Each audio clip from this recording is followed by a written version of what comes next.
Okay. आज की class शुरू करने से पहले थोड़ा सा हम डिस्कस कर लेते हैं हमने आज तक क्या किया है और हम कैसे एग्जाम के लिए पढ़ेंगे बेटा। ठीक है, ये आपकी बुक है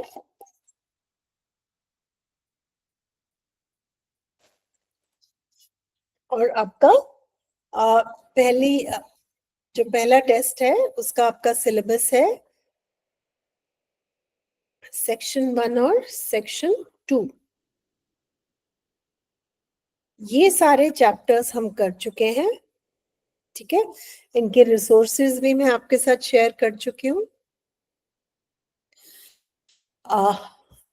चेरी ट्री हम आज करेंगे, उसके बाद हमारे ये 5 चैप्टर्स रह जाएंगे। हम इनको जल्दी से जल्दी खत्म करने की कोशिश करेंगे। लेकिन जो आप कर चुके हैं आप कैसे रिवाइज करेंगे? वेरी सिंपली, हम इसी चैप्टर का एग्जाम्पल ले लेते हैं जो हम आज कर रहे हैं। जो आपको मैंने रिसोर्स दिया है उसमें मैं कोशिश करती हूँ कि आइस ब्रेकर्स के भी जवाब हो और जो आपके एंड में इंग्लिश वर्कशॉप वाले क्वेश्चंस हैं इन सब के आंसर्स, सैंपल आंसर हो। ठीक है, तो आप कैसे पढ़ेंगे? आप सबसे पहले जो मैंने रिसोर्स आपको दिया है उसमें से नए शब्द निकालेंगे, ये शब्द लिखेंगे ताकि आपको इसकी स्पेलिंग आए और इससे सेंटेंस बनाएंगे इंग्लिश में। जब आप इनको सेंटेंस के में यूज करेंगे तो आपको अपने आंसर लिखने में आसानी होगी क्योंकि ये शब्द आपको इस्तेमाल करना आ जाएगा। ठीक है, तो हम ये सारे नए शब्द सीखेंगे, यहाँ से एक एक शब्द से लिख के उससे सेंटेंस बनाएंगे। आप उसका मीनिंग भी लिख सकते हैं ताकि आपको याद रहे कि शब्द का अर्थ क्या है। जो इस टेबल में हिंदी और मराठी दोनों में ये अर्थ लिखे हुए हैं। और उसके बाद जो बुक के क्वेश्चंस हैं वो आप जरूर करो बेटा। जो आपके बुक में सवाल है ये जो एंड में दिए हुए हैं इनको लिख कर जरूर ट्राई करो। पहले सॉल्व करो, फिर जो मैंने हैंड आउट दिया है उससे अपने आंसर चेक करो कि हमने सही किया है या गलत किया है, और गलत किया है तो उसको आप ठीक कर लीजिए और फिर सही लिखना प्रैक्टिस करो। एक और चीज आप करेंगे, जो चैप्टर है उसकी समरी अपने शब्दों में जरूर लिखो। अगर 3 पेज का चैप्टर है, 4 पेज का चैप्टर है, तो एक पैराग्राफ में 8-10 लाइनों में लिखो कि उस चैप्टर में क्या है। उससे भी आपको एग्जाम के लिए लिखने में आसानी होगी। ये जो रिसोर्स मैं आपको दूंगी इसमें समरी भी है और आप देखेंगे समरी में जो भी नए शब्द हैं, जो भी डिफिकल्ट वर्ड्स हैं, उनके मीनिंग मैंने हिंदी और मराठी दोनों में डाले हुए हैं और यहाँ पे भी ये वर्ड्स हैं और इनके साथ सेंटेंसेस है। ठीक है बेटा, तो बिना यहाँ से देखे आप खुद समरी लिखने की कोशिश करेंगे और ये सेंटेंस नए शब्दों से सेंटेंसेस बनाने की कोशिश करेंगे और फिर जो बुक में आपके क्वेश्चन आंसर है उनको लिखकर जरूर प्रैक्टिस करें। अगर आप लिखेंगे नहीं तो आपको एग्जाम में लिखने में दिक्कत हो।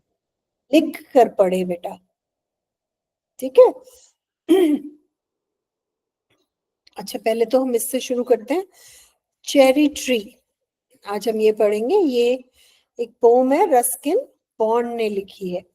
ये एक बहुत ही फेमस राइटर हैं जिन्होंने बहुत बच्चों की ये बच्चों की स्टोरीज लिखते हैं ज्यादातर और ये बहुत ही पॉपुलर है। मसूरी में ये रहते हैं, अब तो इनकी बहुत उम्र हो गई।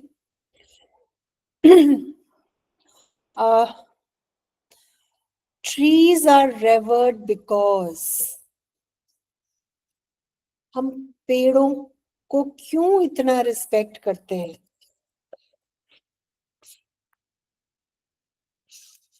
बताओगे?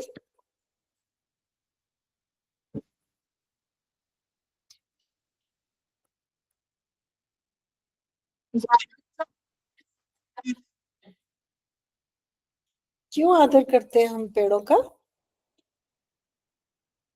क्योंकि मैम हमें ऑक्सीजन देते।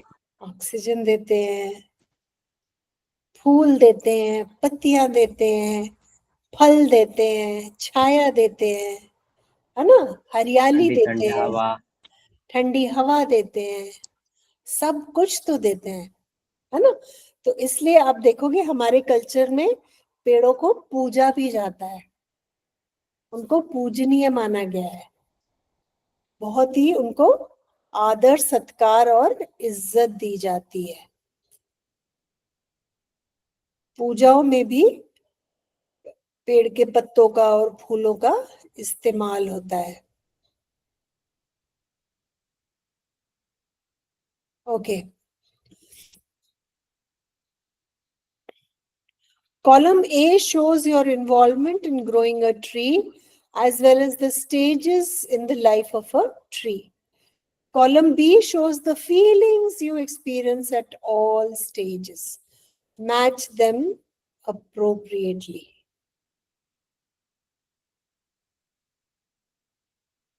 You planted a sapling. आपने पौधा लगाया, तो आपको कौन सी फीलिंग होती है?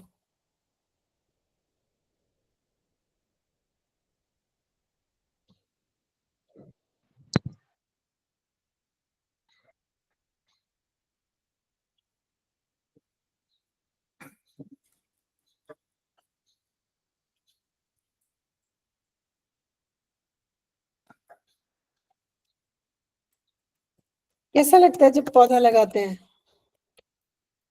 Ma'am you wanted to make a humble beginning. Okay, very good. Next, you watered the plant. आपने क्यों पानी दिया उसको, पौधे को? You cared for it. You cared for it. आपने उसका ध्यान रखा।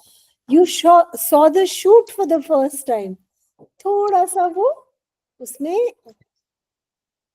वो हरा हरा जो शूट होता है, वो जब एक बीज में से पौधा निकलना शुरू होता है, वो निकलने लग गया, तो आपको क्या एहसास हुआ?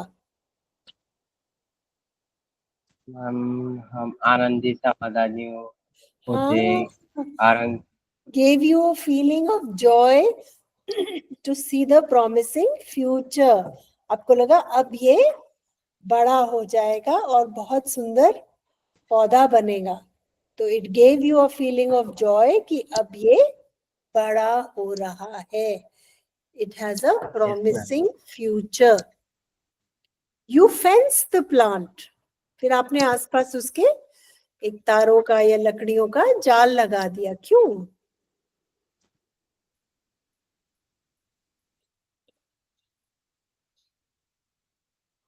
क्यों लगाते हैं जाल? Ma'am, your motive was to protect it. Your motive was to protect it. कोई जानवर ना खा जाए, आंधी तूफान में वो पौधा ना टूट जाए, क्योंकि अभी वो बहुत ही नाजुक है।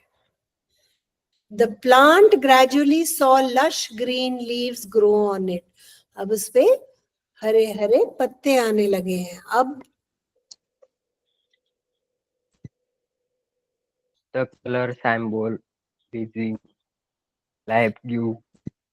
Very good. The colour symbolising life. Green colour किसको सिंबलाइज करता है? जिंदगी को, हरियाली। एक कहते हैं ना, जहां पे हरियाली है वहां पे जिंदगी है, वहां पे लाइफ है।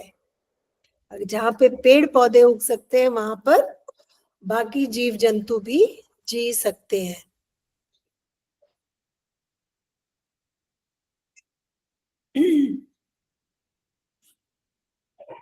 तो the tree had buds too. Give you feelings of joy to see the promising future. Promising future तो हम कर चुके हैं जब हमने शूट देखा।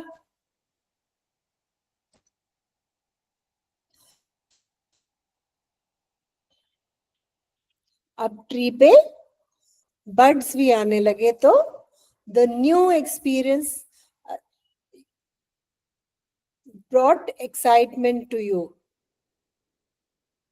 या उल्टा भी हो सकता है, आप shoot for the first time को कह सकते हो new experience, and birds gave you feeling of joy to see the, वैसे इसके साथ ज्यादा बेटर जा रहा है ये, बर्ड्स का feeling of joy to see the promising मैं वही फ्यूचर। बोल रहा हूँ मैम। ये दोनों ही, क्योंकि दोनों में ही एक नई चीज का एहसास है। यहाँ पे बड्स लगने लग गई और यहाँ पे पहली बार पौधा निकला है, तो ये दोनों आप दोनों में से किसी के लिए भी यूज कर सकते हो। Finally, birds made a nest on the tree which was fully grown and laden with flowers. फिर वो बहुत बड़ा पेड़ बन गया, वो पत्तों से भर गया, फूलों से भर गया, और बहुत सारे पक्षियों ने वहां पे अपने घोंसले बना लिए। अब आपको कैसा लगा? The new experience brought excitement. नहीं, अब तो न्यू एक्सपीरियंस नहीं है। आपने पौधा लगाया, उसको पानी दिया, उसके आसपास फेंस लगाया, फिर उसपे पत्ते आए, फिर उसपे फूल आए, और फिर अब वो पूरा बहुत बड़ा पेड़ बन गया। अब कैसा लग रहा है आपको? इतने से पेड़ से शुरू किया था, वो इतना बड़ा हो गया, अब आपको क्या फील हो रहा है? You were happy and satisfied because you experienced what you had often heard, that small beginnings can lead to great achievement. तो आपको इस बात की खुशी है कि मैंने छोटी सी शुरुआत की, लेकिन उससे आज एक इतना बड़ा पेड़ है, और जिसपे पक्षी भी अपने घोंसले बना रहे हैं। तो मेरी छोटी सी एफर्ट से इतना बड़ा मैंने अचीवमेंट किया है।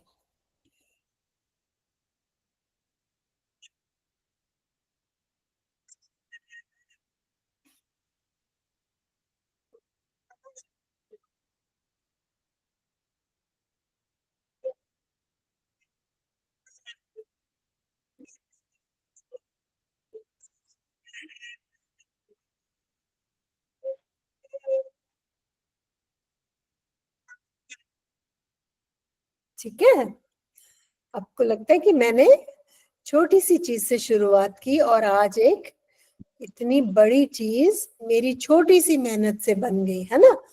मैंने थोड़ी मेहनत की और नेचर ने इतना उसको फलित किया है। तो ये पोम है जो रस्किन बॉन्ड ने लिखी है। इन्होंने बहुत सारी बहुत सुंदर शॉर्ट स्टोरीज लिखी हैं, बहुत कहानियां लिखी हैं, और ये बहुत ही हमारे देश में पॉपुलर है, और इनको पद्मश्री भी मिला है, साहित्य अकेडमी अवार्ड भी मिला है। इनको बहुत सारे इनामों से नवाजा गया है। इनको जॉन लेवन राइस मेमोरियल प्राइज भी मिला 1957 में, और 2000 में उनको पद्मश्री मिला। तो मतलब पिछले 50 सालों से उनको इनाम ही मिल रहे हैं। तो आप अंदाजा लगा सकते हैं वो कितने अच्छे लेखक हैं। Cherry tree. 8 years have passed since I placed my cherry seed in the grass. कह रहा है 8 साल पहले मैंने एक चेरी सीड लगाया था घास में। Must have a tree of my own, I said, and watered it once and went to bed. मुझे ख्याल आया कि मेरा अपना एक पेड़ होना चाहिए। मैंने क्या किया, उस बीज को मैंने एक बार पानी दिया और मैं जाके सो गया, और मैं इसके बारे में भूल गया। And forgot. But cherries have a way of growing. कहते मैं तो एक बार पानी देके भूल गया, लेकिन चेरीज का अपना ही तरीका है ग्रो करने का। Though no one's caring very much or knowing, कहते कोई चाहे इनका बहुत ज्यादा ध्यान ना रखे, ये अपने ही तरीके से उग जाते हैं। And suddenly that summer near the end of May, I found a tree had come to stay. कहते हैं और फिर मैंने एकदम से देखा कि समर में, मई के महीने में एक पेड़ आ गया था वहां पे, और पेड़ कहीं घूमने थोड़ी जाएगा, वहीं रहेगा, है ना.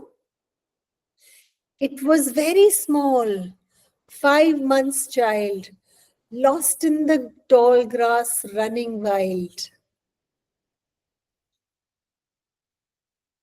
तो कहते मैंने देखा घास में वो जो 5 महीने पहले जो उसने पौधा लगाया था वो अब इतना बड़ा हो गया था, 5 महीने का हो गया था, लेकिन वो घास में छुप गया क्योंकि छोटा सा था, उतनी बड़ी घास थी तो वो दिखाई नहीं दिया. Lost in the tall grass running wild. तो जो घास उग रही थी उसमें वो छुप गया.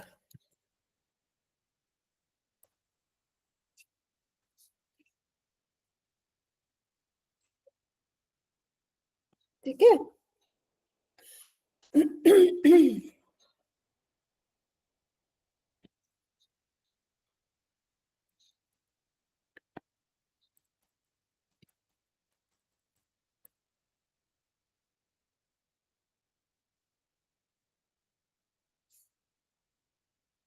Goat ate the leaves, the grass cutter scythe split it apart, and a monsoon blight shriveled the slender stem. Even so, next week I watched these 3 shoots grow. कहती कि घास, बकरियां घास खा गई, और जो घास काटने का था,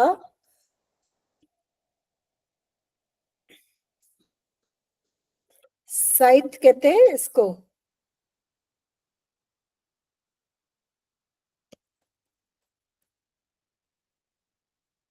दराती, इसको कहते हैं साइथ.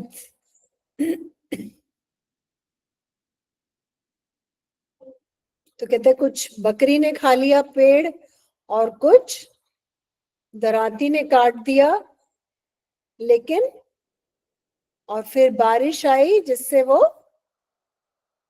उसको नुकसान पहुंचा, उसकी पतली सी जो लकड़ी थी उसको नुकसान पहुंचा, लेकिन फिर भी अगली जब बारिश हुई तो फिर उसमें से एक की जगह 3 छोटी छोटी डंडियां निकली और वो वापस पेड़ जिंदा हो गया. The young tree struggled upward, thrust its arms in a fresh, fierce lust. कहते हैं लेकिन उस पेड़ को जीना था, उस पेड़ को बढ़ना था, और वो एक छोटी सी डंडी जो सूख गई थी उसके बाद उसमें से 3 पतली पतली शूट्स निकली. For air, for light and air and sun. तो वो जो पतली सी उसमें शूट्स निकली वो रोशनी के लिए तरस रही थी, वो हवा के लिए तरस रही थी, वो सूर्य के लिए लस्ट कर रही थी. उनको इसको था मुझे किसी तरह लाइट, सूरज मिल जाए, हवा मिल जाए और रोशनी मिल जाए. I could only wait as one who watched wandering till time and the rain made a miracle from green growing pain. कहते मैं सिर्फ देख सकता था समय और बारिश और नेचर का जादू, है ना. हम कितना ही कोशिश कर ले हम नहीं कर सकते जो नेचर कर सकता है.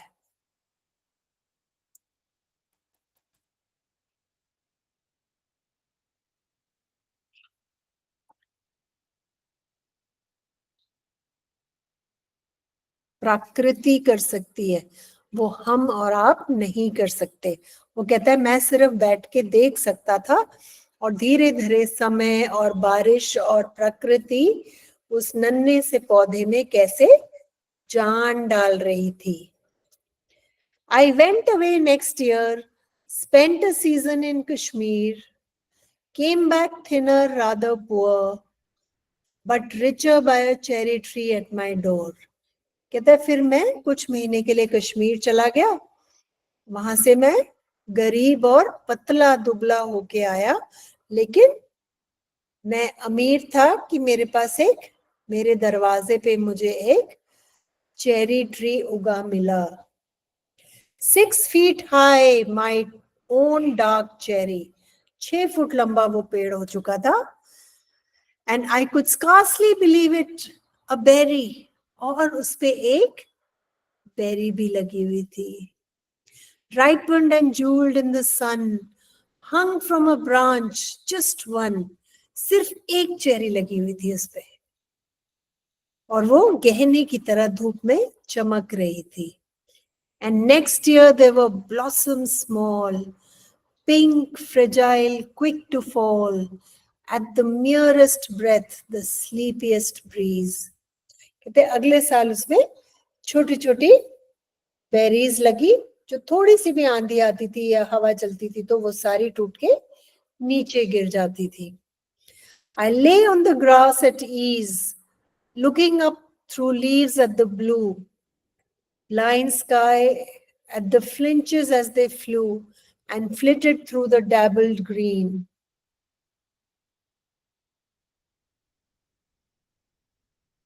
और चारों तरफ कहते जैसे मैं घास पे बैठा मैंने देखा कि धीरे धीरे वो it kept growing.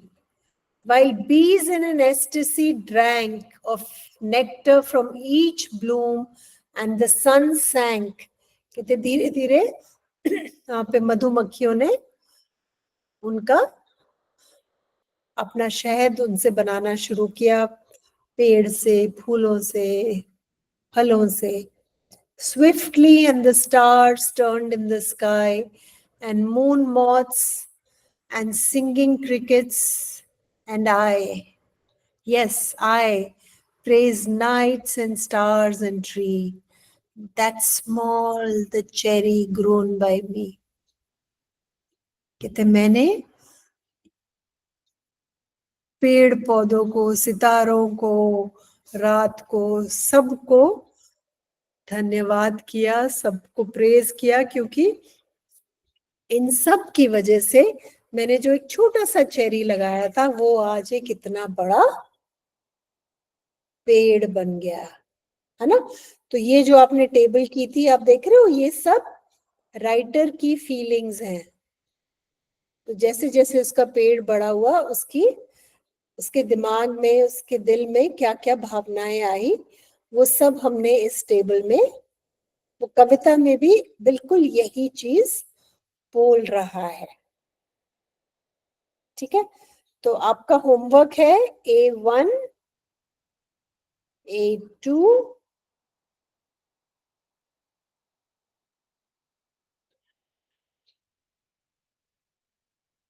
and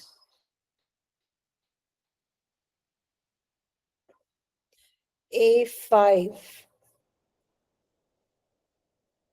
A1, A2 and A5 are your homework. ठीक है,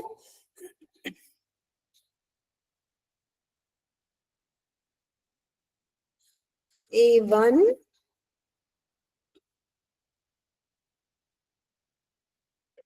A1, A2 and A5, ये आपका होमवर्क है. हम अभी इसको डिस्कस कर लेते हैं. Find proof from the pome for the following. Poem में से हमें प्रूफ निकालना है इन सेंटेंसेस का जो यहाँ पर लिखे हुए हैं.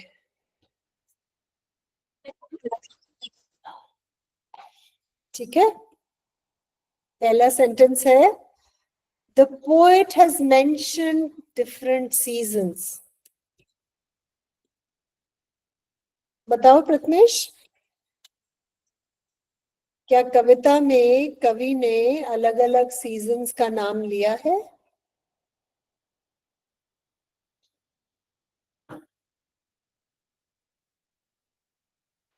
मैम मुझे स्क्रीन नहीं दिख रही है. स्क्रीन नहीं दिख रही बेटा, दोबारा शेयर कर देती हूँ.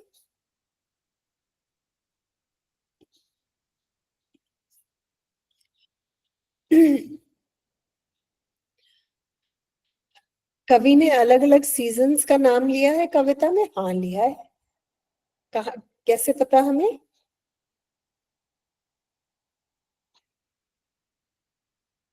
यहाँ पे कहता है summer near the end of May, यहाँ पे समर की बात हो रही है ना?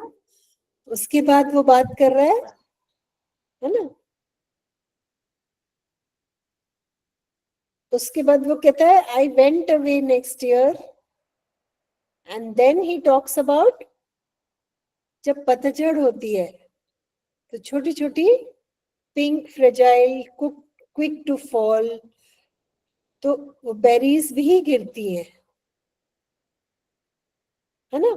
और एक जगह वो उसकी भी बात करता है स्प्रिंग की, जब फूल आने शुरू होते हैं, फल फूल।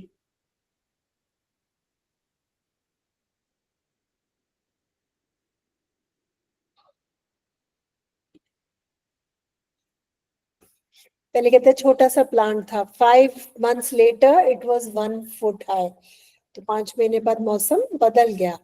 Next year there were blossoms pink fragile quick to fall, तो हर 5 महीने में कि वो बात कर रहा है, तो वो अलग अलग सीजन्स की बात हो रही है। पहले उसने पौधा लगाया, फिर बारिश में वो बड़ा हुआ, फिर ठंड में वो थोड़ा और बड़ा हुआ, और जब बाहर आई तो वो पूरा खिल के बड़ा होके उसमें फूल पत्तियां और बेरीज लगने लगी, है ना?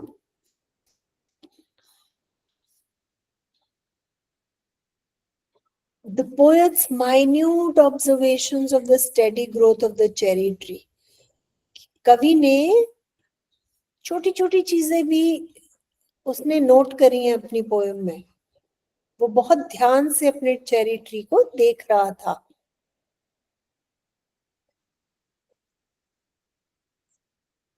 है ना? बहुत सूक्ष्म निरीक्षण उसने किया।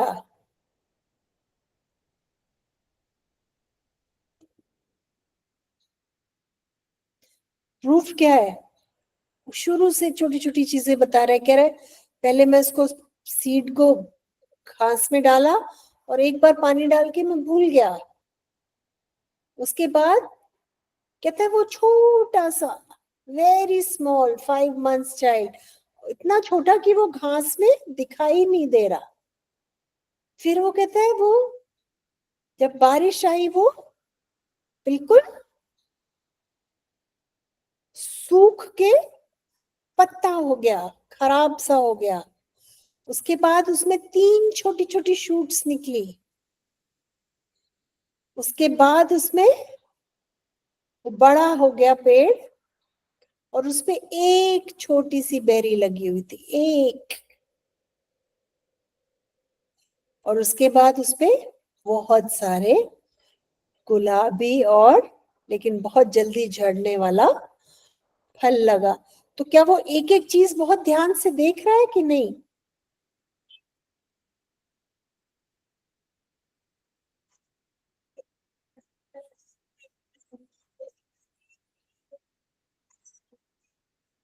तो कर रहा है वो सूक्ष्म निरीक्षण या नहीं प्रथमेश? सूक्ष्म निरीक्षण कर रहा है या नहीं?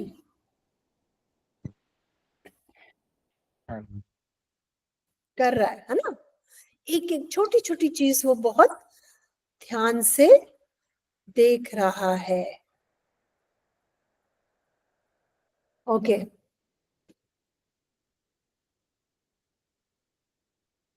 The colour imagery in the pome, क्या रंगों का इस्तेमाल किया है अपनी कविता में कवि ने? हाँ।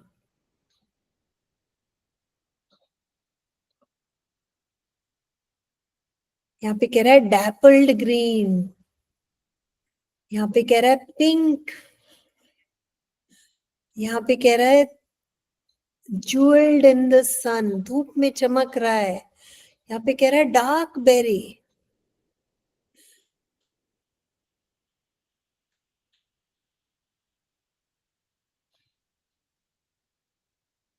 थ्री न्यू शूट्स, शूट्स किस कलर की होती है? ग्रीन।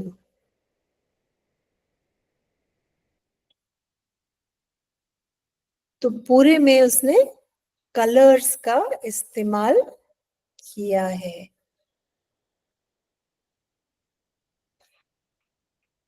उसके बाद the struggle of the cherry tree for survival. Cherry tree ने बहुत मेहनत की, बहुत कोशिश की कि वो जिंदा रहे, वो बढ़ सके, और वो बढ़ गया।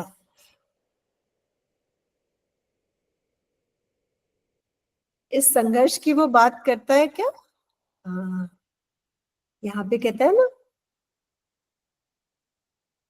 कि the young tree struggle upward thrust its arm in a fresh fierce lust, कि मुझे किसी तरह जिंदा रहना है, मुझे किसी तरह बड़ा होना है, और वो लाइट और एयर और सन के लिए बहुत मेहनत कर रहा है, बहुत मशक्कत कर रहा है।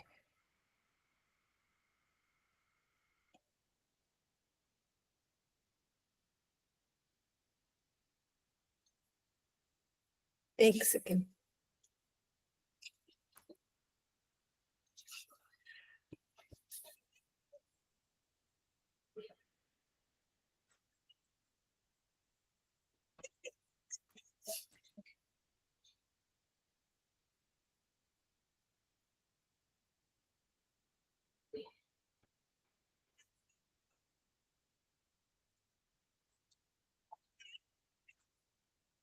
है ना? तो हवा, सूर्य और प्रकाश के लिए उसने बहुत मेहनत की, बहुत संघर्ष किया। इससे प्रूव होता है कि वो जिंदा रहना चाहता था, और वो अपनी जिंदगी के लिए बहुत लड़ा, बहुत कोशिश की, बहुत मेहनत की उसने। ठीक है, सेकंड है ट्रू और फॉल्स, और अगर फॉल्स है तो उसको करेक्ट करके लिखो। The cherry tree did not take long to grow. Cherry tree ने उगने के लिए बहुत समय नहीं लिया। सही गलत?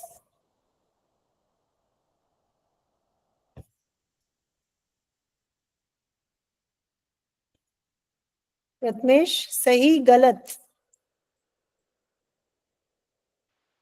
false ma'am. False. Very good. The very first line says, 8 years have passed since I placed my cherry seed in the grass. 8 साल लगे उस एक छोटे से बीज को पूरा पेड़ बनने में। तो ये फॉल्स है। ट्रू ये है। अब इसको चेंज करके आप ट्रू करके लिखोगे तो ट्रू क्या है कि cherry tree took 8 years to grow. Birds and insects were benefited from the tree. True or false? True ma'am. True. Very good. Birds ने उस पे नेस्ट बनाया और मक्खियां वहां से अपना शहद का सामान ले रही थी। The poet was exalted at the sight of the cherry tree. Cherry tree को देख के कवि फूले नहीं समाता था। सच गलत? True. True ma'am. ट्रू। कोई भी चेरी ट्री लगाएगा और 8 साल में उसकी मेहनत रंग लाएगी, तो वो तो उसको देख के बाग बाग हो गई, है ना? तो true, definitely true. The pome has an underlying message about the importance of trees. क्या कविता हमें ये सिखाने की कोशिश कर रही है कि पेड़ हमारे लिए कितने जरूरी हैं? Yes ma'am. बिल्कुल True ma'am. True. Very good. The poet repents planting the cherry tree. जो कवि है वो चेरी ट्री लगा के पछता रहा है। False ma'am. फॉल्स। क्यों पछताएगा? He is feeling so happy. उसके लिए बहुत बड़ी अचीवमेंट है। Very good. अच्छा, A2 discuss in groups consequences, effects और reasons. Life of the cherry tree was threatened. Cherry tree की जान को कब खतरा था? जब बहुत ज्यादा बारिश आई तो, और वो सूख के बहुत ही पतली सी लकड़ी रह गया, है ना। जब उसको पहले तो बकरी खा गई, फिर वो ग्रास कटर से काट दिया, फिर मॉनसून में जब बहुत बारिश आई तो वो बिल्कुल सूख के कांटा हो गया।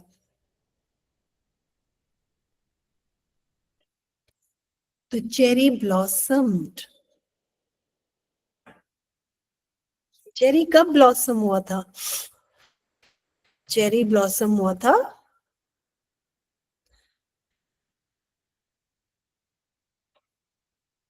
जब कश्मीर से वापस आया पोएट।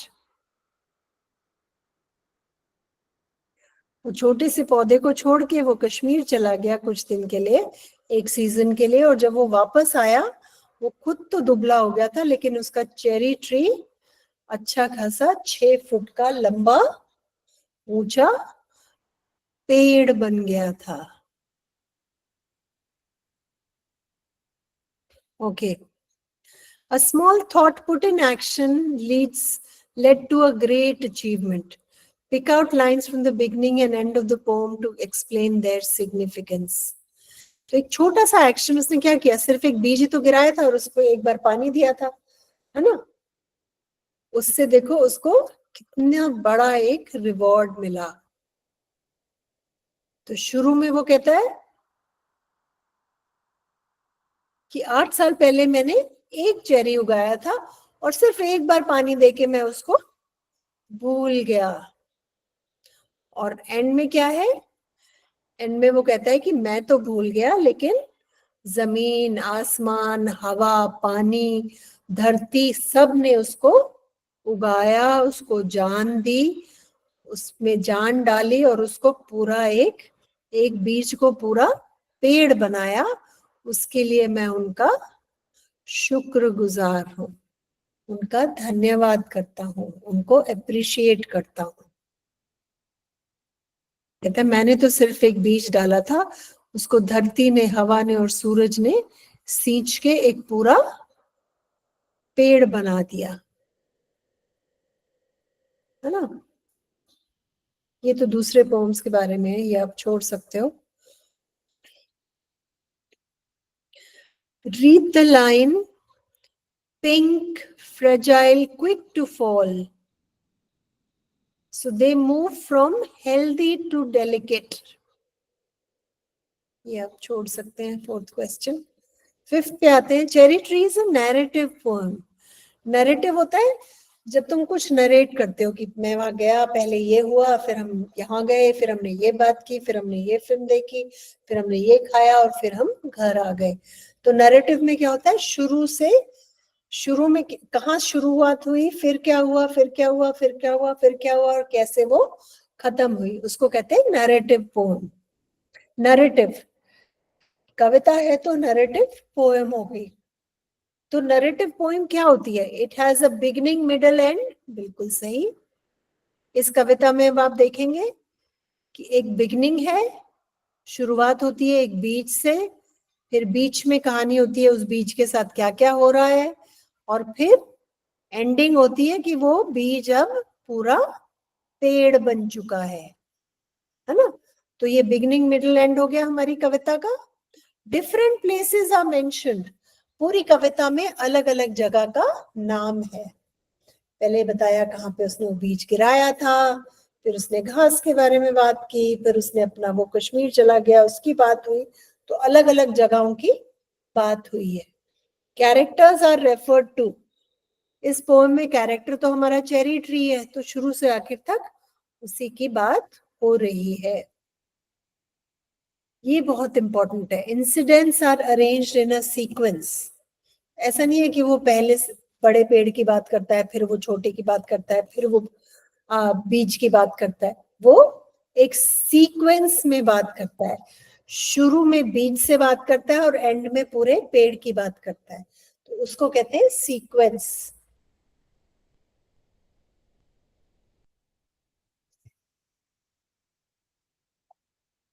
ठीक है, जब घटनाएं एक क्रम में होती हैं तो उनको हम कहते हैं नैरेटिव। स्टोरीज भी नैरेटिव होती है, ये कविता भी नैरेटिव है। This is a dialogue between the poet and the reader. ये जो कविता है इसमें कवि रीडर से बात कर रहा है। अगर आप ये कविता पढ़ेंगे तो आपको ऐसा लगेगा जैसे वो आपको अपने चेरी ट्री की कहानी बता रहा है। आपका दोस्त है, आपका साथी है, आपके सामने बैठा है और अपने चेरी ट्री की कहानी आपको सुना रहा है। This is a time bound poem. ये एक समय की पोम है। बिल्कुल सही, ये उस 8 साल की पोम है। वो पहला उस दिन से शुरू होती है जिस दिन वो छोटा सा बच्चा एक बीज गिराता है और एक दिन उसको पानी देके भूल जाता है, और फिर 8 साल बाद वो कविता खत्म होती है जब वो पूरा एक फुल ग्रोन ट्री बन जाता है। तो it is a time bound poem. ठीक है,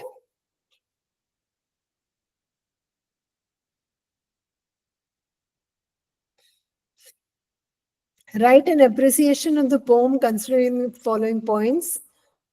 आप इस यहाँ पे पोएम, पोएट और टाइटल के बारे में लिखें कि the poem cherry tree is written by Ruskin Bond. The poem talks about a cherry tree that he planted as a young boy, right? Yes, ma'am. Yes, ma'am. Okay. Theme, just summary. Summary वही है कि एक बच्चे की pome की कहानी है जब वो पहली बार बीज गिराता है और जब वो 8 साल बाद पूरा पेड़ बन जाता है। और इसकी थीम यही है कि हमारी थोड़ी सी मेहनत से जो प्रकृति है वो हमें कितना सपोर्ट करती है, और हम छोटी सी एफर्ट से कितने बड़े बड़े काम हम कर पाते हैं, है ना। Style and devices, it's a very simple poem, और बिल्कुल ऐसा लगता है जैसे कोई बच्चा हमें अपने एक्सपीरियंसेस बता रहा है। तो बहुत ही सिंपल पोम है।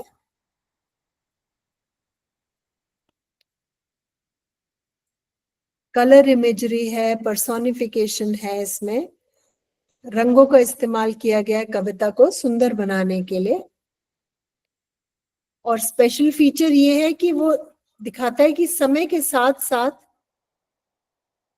जो कवि की भावनाएं हैं वो भी बदल रही हैं, उसकी सोच बदल रही है। उसको लग रहा है कि मैं अगर चाहूं तो मैं बहुत कुछ जिंदगी में कर सकता हूँ।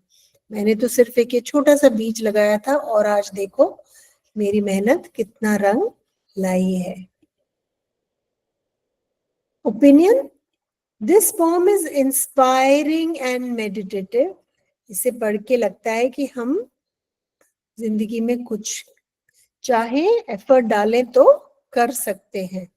और मैसेज भी वही है कि हम अगर किसी चीज पे समय लगाएं, ध्यान दें और हिम्मत दिखाएं तो हम कुछ भी कर सकते हैं।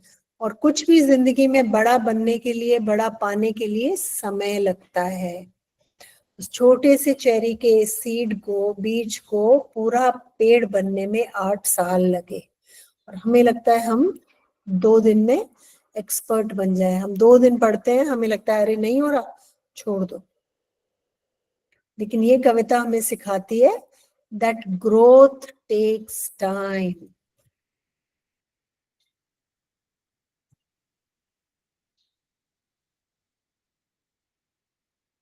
ठीक है, ग्रोथ टेक्स टाइम। ये आप समरी का सैंपल मैं आपको दे दूंगी, मैंने जो आपको शेयर करूंगी इसमें वही सब है जो हम डिस्कस कर चुके हैं। पहली लाइन में आप टाइटल लिखेंगे, This is a poem named Cherry Tree by Ruskin Bond. And then you will write what it is about. The poem talks about the poet's experiences in growing a cherry tree. और main body में क्या है? He talks about the growth cycle of a cherry tree that he plants. उसमें क्या problems आती हैं और finally वो उन प्रॉब्लम्स से बाहर निकल के पूरा एक पेड़ बन जाता है. तो वो जर्नी आप पूरी लिखोगे, वो जिस्ट हो जाएगी, सेंट्रल आइडिया, और एंड में आप वही लिखोगे जो हमने ऊपर डिस्कस किया था यहाँ पे. अगर आप देखेंगे इन सेंटेंसेस को अगर आप एक साथ डालेंगे तो आपका पोम एप्रिसिएशन का पैराग्राफ तैयार हो जाएगा. तो एंड में आप वही लिखेंगे कि अगर हम कोशिश करें, हिम्मत करें और लगे रहें तो कि हम किसी भी चीज में सफल हो सकते हैं, और थोड़ी थोड़ी मेहनत से बहुत कुछ जिंदगी में किया जा सकता है. करत करत अभ्यास के जड़मती होत सुजान. तो ये हमें इस कविता से सीखने को मिलता है. Question 6, right the pome in the form of a story. जो आपकी समरी है वो एक तरह से यही है, तो जो कविता है उसको आप एक कहानी की तरह लिखेंगे. आपकी समरी भी मिलती जुलती ऐसी ही होगी. Right in 100 words what cherry tree symbolizes. Cherry tree किस चीज के लिए क्या सिंबलाइज करता है, किस चीज के लिए, किस चीज का प्रतीक है? जिंदगी का, मेहनत का, सक्सेस का, रेजिलियंस का.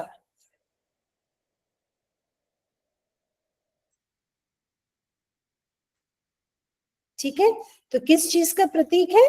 जिंदगी का, मेहनत का. लगे रहो मुन्ना भाई का, कि कोशिश करते रहो, आपको सफलता जरूर मिलेगी. ये इस पोम का बहुत बड़ा सीख है. जो ये चेरी ट्री से हमें कवि ने समझाने की कोशिश की है, वो यही समझाने की कोशिश की है कि जैसे एक छोटे से बीज से एक पूरा इतना बड़ा पेड़ बन सकता है, लेकिन उसमें समय लगता है, उसमें मेहनत लगती है, और उसमें 8 साल के बाद वो रिजल्ट आया. तो अगर आप पहले हार मान लेंगे तो आप उस बीज से पेड़ नहीं बना पाएंगे, नहीं देख पाएंगे. तो आपको लगे रहना है, आपको मेहनत करते रहनी है, और आपको सफलता जरूर मिलेगी. ठीक है बेटा. आज क्लास के बाद अभी मैं आपके साथ वो शेयर कर दूंगी ये नोट्स. इसको रिवीजन के लिए यूज करिएगा बेटा, और कोई दिक्कत होती है तो मुझे बताना. ठीक है? Yes, ma'am. ऑल राइट बेटा, थैंक यू.